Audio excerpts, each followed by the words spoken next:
As we head into another dramatic moment in the presidency of Donald Trump. Yeah, tonight in a primetime interview right here on ABC, James Comey, the former FBI director fired by President Trump, speaks exclusively to our chief anchor, George Stephanopoulos. The interview comes as a new ABC News Washington Post poll shows the president's approval rating ticking up slightly. He's gone from 36% in January to 40% today, lifted in part by the strong economy. This is his highest approval rating in a year. In his interview with George, James Comey alleges that President Trump's behavior at times resembled that of a mob boss. But Comey also delves into other controversial aspects of his time as FBI director, including, as you're about to see in a new clip, his decision to announce 11 days before the election in 2016 that the FBI was reopening the investigation into Hillary Clinton's emails. George is standing by with analysis, but we do begin here with ABC's David Wright, who is at the White House for us this morning. David, good morning to you.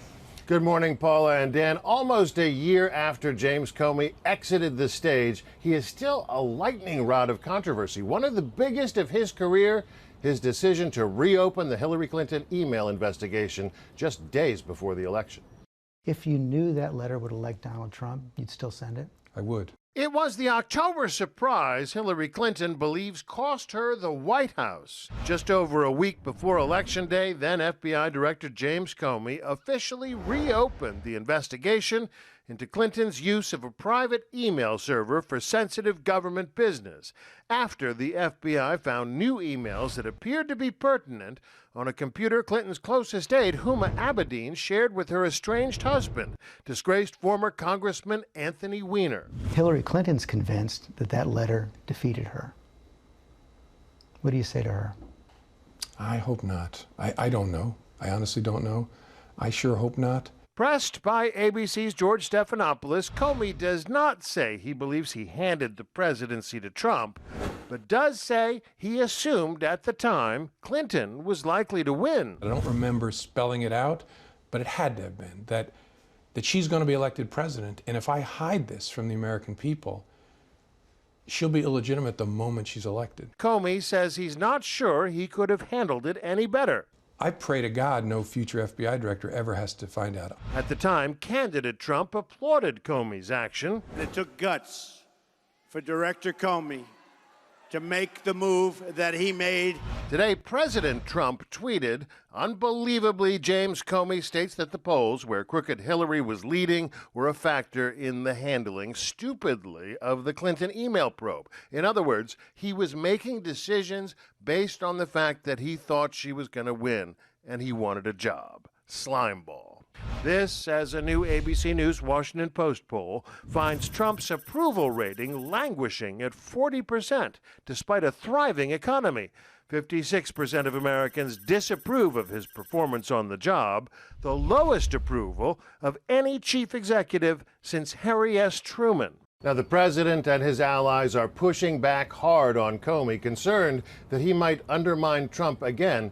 His book is the first memoir from a major player to serve in the Trump administration, and his interview with George, his first since he was fired. Dan and Paula? A lot of damage control going on. David Wright from the White House, thank you. We're happy to have This Week anchor George Stephanopoulos with us this morning. George. Hey, guys. Busy morning for you. So we just heard Comey's explanation to you about the Clinton email investigation. He says he assumed that Hillary Clinton was going to win the election.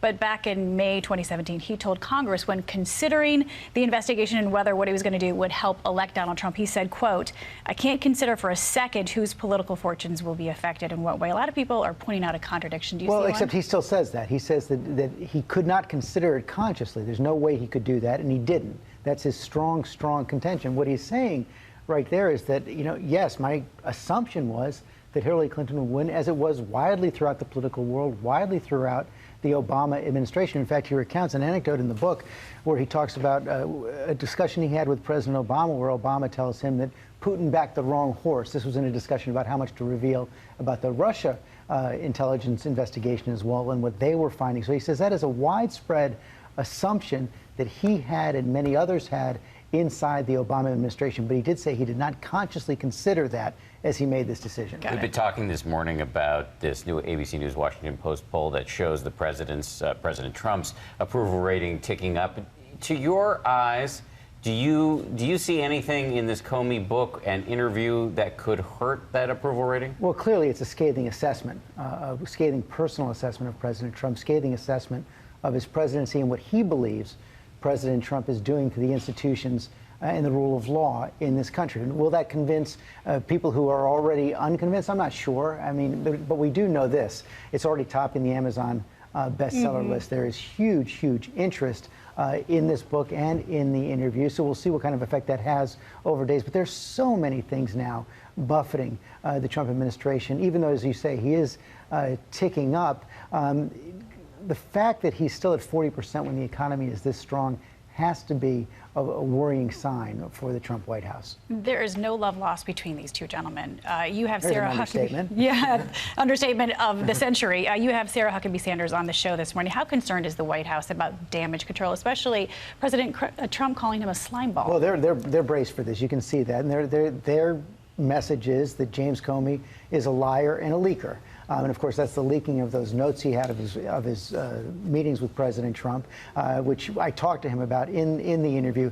On the lying thing, I think that's going to be might be a tough road for the White House. You saw our poll, which shows that more Americans find that James Comey has more credibility than President Trump. And I think that one of the things we've seen with these discussions of his encounters with the president, James Comey did take contemporaneous notes and talk to other people. There is a huge disconnect between what the president says about those meetings and what James Comey says about those meetings. I think one of the things we're going to find over time is how much backup Robert Mueller has found for each side's story.